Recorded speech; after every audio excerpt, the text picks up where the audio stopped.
¿Grabar o no grabar? Ese es el dilema.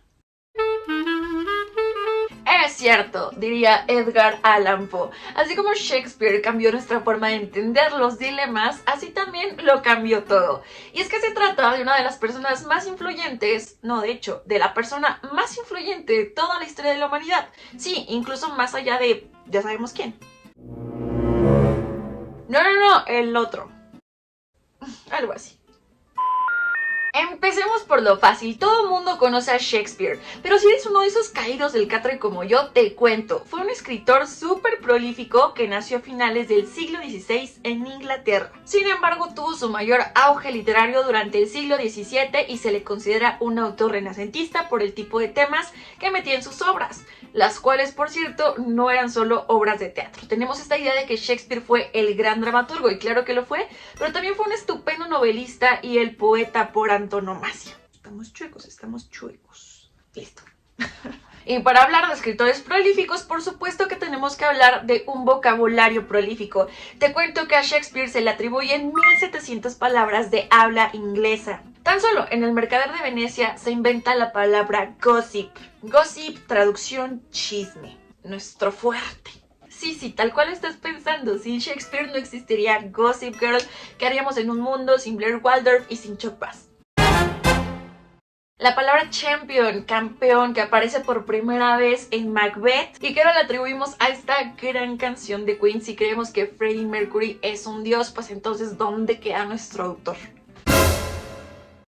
El nombre de Jessica aparece por primera vez en El Mercader de Venecia. Si tú te llamas Jessica, ya sabes a quién agradecerle tu nombre. Ahora, no hay idea más influyente del siglo XX que la sexualidad. La revolución sexual de los años 60 y un poquito de lo que estamos viviendo respecto a la aceptación de las diversidades provienen de este enfoque humanista y súper desinhibido de Freud. Y Freud, por supuesto, que se humaniza y se desinhibide gracias a Shakespeare. Y es que si pensamos en Shakespeare, automáticamente viene a nosotros la idea del amor. Muchos de sus versos, incluso algunos fragmentos de obras más extensas, están impresos en esas bolsas de regalo que vas a estar dando el 14 de febrero, pero te juro que Shakespeare es más que eso. El sexo en las obras de Shakespeare es súper abundante. Incluso me parece increíble pensar que muchas de las obras que hoy vamos a ver al teatro por primera vez en muchos años, porque su obra estuvo censurada por siglos, podemos escucharlas tal cual están escritas. O sea que las que escucharon nuestros padres y nuestros abuelos eran obras donde les quitaban palabras, donde les cambiaban ideas, incluso donde emitían pasajes o capítulos. Estamos hablando del autor más censurado de todos los tiempos. El tema incluso del travestismo viene de la representación de sus obras en esos teatros maravillosos en las que solo los hombres podían interpretar todos los papeles, fueran de hombres, de mujeres, de animales, de lo que sea. Los hombres invariablemente terminaban enamorados de mujeres que estaban interpretados por hombres. No nos vamos muy lejos, pensemos en Sueño de una noche de verano. He nombrado esta obra en muchísimos videos y siempre he dicho que es una obra súper cursi, súper romántica, pero la verdad es que es una dionisíaca absoluta. Las dionisíacas eran estas fiestas de los griegos que hacían durante muchos días en honor al dios Dionisio, que era el dios de la abundancia, del vino y de la fertilidad. Estas fiestas eran la locura total, de verdad que Proyecto X se queda corto. Todo tipo de excesos tenían lugar en estas fiestas, pero el sexo definitivamente se ganaba el trono. Y algo así es lo que podemos leer en Sueño de Noche de Verano, pero tantito más ligero. Con esto no estoy diciendo que la obra de Shakespeare sea un monumento al sexo, pero definitivamente es ese toquecito sexy que le faltaba al arte. Y aprovechando que hablamos de la psique y del amor y demás, te cuento. Shakespeare es el inventor de la adolescencia. Así, tal cual, a secas. Cuando escribió Romeo y Julieta, una obra que todos conocemos por lo menos de contexto, no sabía exactamente qué tipo de personajes poner en la obra. No quería poner a niños, pero tampoco a adultos. Y en realidad no existía un término que definiera a lo que estaba en medio. Él decidió utilizar a estos personajes de los que nunca nadie había hablado, y menos en términos amorosos, y creó su obra maestra. Literalmente inventó a los adolescentes diciendo que no son niños, ni adultos, ni monstruos, ni santos. Son hermosos porque no encajan. Es que esto está brutal. Bueno, obviamente no me lo estoy inventando ni hice una investigación exhaustiva para pasar algún examen, solamente leí cómo Shakespeare lo cambió todo de Stephen March, un libro súper reciente, divertidísimo, lleno de referencias y con todos estos datos que te estoy dando explicados por supuesto de manera más profesional. De este libro, mi capítulo favorito definitivamente es ofrecer naturaleza en un espejo. Aquí nos habla de chovas, cuervos, búhos, ruiseñores, entre otras 60 especies de ave que aparecen en la obra del dramaturgo y que fascinó a tantas personas como a un inmigrante alemán.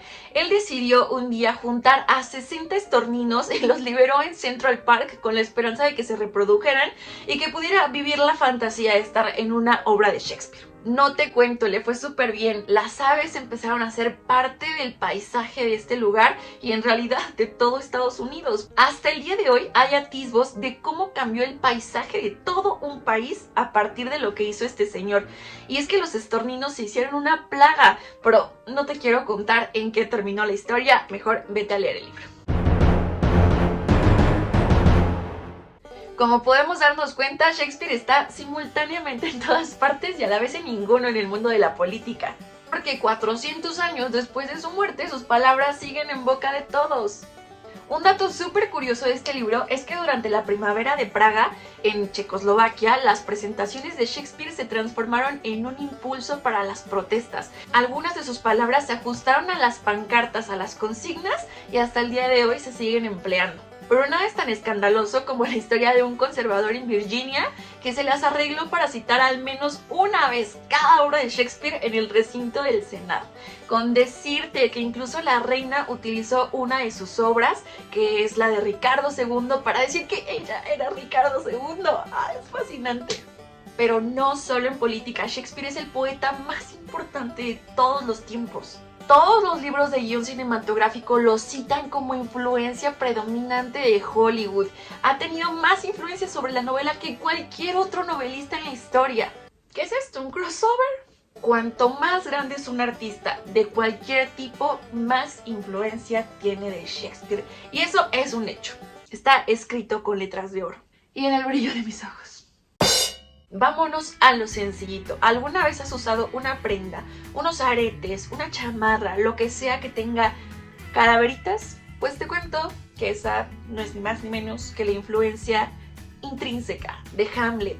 Si no fuera por esta obra, las calaveritas no se hubieran hecho tan populares, no estarían en todo tipo de estampados y sería muy raro andar trayendo un esqueleto humano como decoración. Pero ya en serio, si no has leído ninguna obra de él, por lo menos lo has escuchado cientos de veces.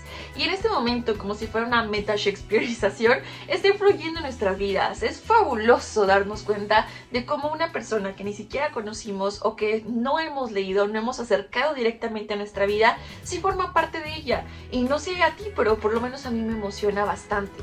De cualquier forma te agradezco que estés aquí. Tenía mucho que no nos saludábamos. Me encantaría verte en los comentarios. Te mando un gran beso shakespeariano y te deseo buenas noches, porque por supuesto la literatura sucede de noche. Qué bueno es volver. Oye, ¿te perdiste mi chiste del perro? Seguro es porque no te has suscrito al canal. Pica la ilustración del lado derecho de tu pantalla para hacerlo y quizá algún día te lo cuente. Del lado izquierdo también te dejo un video que seguro te va a gustar. ¡Besitos!